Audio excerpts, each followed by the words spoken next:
Assalamualaikum warahmatullahi wabarakatuh. Saya Wulan Kurnia Laila Usyanti akan mempresentasikan mengenai pengantar sistem informasi yang bersumber pada Sistem Informasi Manajemen karangan Raymond McCulloch dan George P. Skill. Sejarah komputer. Penggunaan komputer di dunia bisnis sudah dimulai pada tahun 1950-an dan hal tersebut memicu pertumbuhan komputer yang semakin pesat. Yang semula komputer berukuran relatif besar dan memiliki fungsi sederhana, sekarang berubah menjadi komputer yang relatif kecil dan memiliki fungsi yang beragam. Berikutnya mengenai sejarah sistem informasi. Perkembangan peranti keras komputer disertai dengan berkembangnya aplikasi komputer seperti aplikasi yang membantu mengelola transaksi akuntansi sederhana menjadi sistem yang digunakan untuk mendukung manajer dan para pemecah masalah lainnya. Selanjutnya, evolusi peranti keras komputer. Electronic Numerical Integrator and Calculator atau ENIAC adalah pendahulu dari Univage I. Remington brand yang merupakan komputer otomatis pertama yang dipasarkan. Komputer-komputer terdahulu atau mainframe hanya mampu mengerjakan satu tugas saja. Akan tetapi muncullah IBM System R360 adalah komputer pertama yang mampu mengerjakan lebih dari satu tugas lebih dari berbagai pengguna. Sistem yang mulanya mengharuskan pengguna untuk meminta akses terlebih dahulu kepada spesialis informasi mengakibatkan munculnya sistem skala kecil seperti mini komputer dan mikrokomputer. Selanjutnya mengenai hukum Moore. Hukum Moore dari Gordon Moore mengatakan bahwa kekuatan dari sebuah komputer akan meningkat 2 kali lipat setiap 18 bulan dengan mengeluarkan sejumlah biaya tertentu. Berikutnya pengantar arsitektur komputer. Inti dari sebuah komputer adalah prosesor.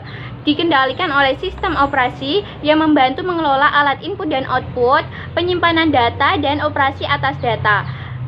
Kemudian CPU. CPU atau Central Processing Unit berfungsi untuk mengendalikan seluruh komponen lainnya. Kemudian ada RAM atau Random Access Memory, bertindak sebagai tempat sementara bagi CPU untuk menyelesaikan tugas-tugasnya. Selanjutnya mengenai pengantar arsitektur komunikasi. Modem adalah alat peranti keras yang memodulasi sinyal digital dari komputer ke sinyal analog. Pada mulanya, komunikasi antar komputer menggunakan sistem telepon publik yang relatif lebih lama. Kemudian muncullah standar komunikasi langsung yang dikembangkan untuk mempercepat komunikasi antar komputer, sehingga muncullah jaringan nirkabel. Kemudian evolusi di bidang aplikasi komputer.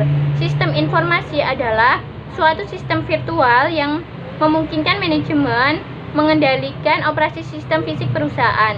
Sistem fisik perusahaan adalah suatu sistem terbuka yang berinteraksi dengan lingkungannya melalui aliran sumber daya fisik. Contohnya adalah bahan baku, karyawan, dan uang. Kemudian sistem tertutup adalah sistem yang tidak berkomunikasi dengan lingkungannya. Selanjutnya mengenai sistem pemrosesan transaksi. Seperti pada gambar di samping, yaitu model sistem pemrosesan transaksi dapat dijelaskan secara singkat bahwa data dikumpulkan dari sistem fisik dan lingkungan lalu dimasukkan ke basis data. Peranti lunak pemrosesan data mengubah data menjadi informasi bagi manajemen perusahaan dan organisasi maupun individu-individu yang ada pada lingkungan perusahaan. Selanjutnya mengenai sistem informasi manajemen. Output informasi dari sistem pemrosesan transaksi ternyata masih jauh dari sempurna. Pada umumnya, sistem ini tidak mampu mengubah volume-volume data menjadi informasi yang teragregat, tersortir, terorganisasi, dan terproses yang dibutuhkan oleh para manajer. Sistem informasi manajemen adalah suatu sistem berbasis komputer yang membuat informasi tersedia bagi para pengguna yang memiliki kebutuhan serupa. Lalu, sistem informasi manajemen menghasilkan informasi melalui dua jenis peranti lunak. Peranti lunak yang pertama adalah peranti lunak pembuatan laporan atau report writing software, menghasilkan laporan berkala dan laporan khusus. Peranti yang kedua adalah model matematis, menghasilkan informasi sebagai hasil dari suatu simulasi atas operasi perusahaan. Output informasi yang dihasilkan akan digunakan oleh pihak-pihak yang akan memecahkan masalah dalam mengambil keputusan guna memecahkan masalah perusahaan. Selanjutnya mengenai sistem kantor virtual. Kemampuan aplikasi otomatisasi kantor untuk dapat dilakukan dan diakses di mana saja telah melahirkan konsep virtual, yaitu melakukan aktivitas kantor tanpa tergantung pada satu lokasi fisik tertentu. Berikutnya mengenai sistem pendukung pengambilan keputusan. Sistem pendukung pengambilan keputusan atau Decision Support System atau DSS adalah suatu sistem yang membantu seorang manajer atau sekelompok kecil manajer dalam memecahkan suatu masalah. Output DSS awalnya dihasilkan dari suatu basis data rasional dan mencakup laporan berkala dan khusus serta output dari model matematis. Tambahan terakhir pada DSS meliputi kecerdasan buatan dari pemrosesan analitis secara online. Lalu mengenai sistem perencanaan sumber daya perusahaan atau Enterprise Resource Planning System. Sistem perencanaan sumber daya perusahaan adalah sistem berbasis komputer yang memungkinkan manajemen seluruh sumber daya perusahaan dalam basis keseluruhan organisasi. Pertumbuhan peranti lunak ERP berkaitan dengan masalah J2K, kesulitan dalam mendapatkan sistem yang meliputi keseluruhan usaha, membajirnya aktivitas penggabungan usaha korporasi, dan strategi kompetitif. Berikutnya mengenai pengguna sistem informasi. Pengguna pertama output komputer adalah karyawan administrasi di bidang akuntansi. Beberapa informasi sebagai hasil samping aplikasi akuntansi diberikan kepada manajemen. Ketika perusahaan menggunakan konsep sistem informasi manajemen, penekanan akan bergeser, yang semula dari data berubah ke informasi, dan dari karyawan administrasi berubah ke pemecahan masalah.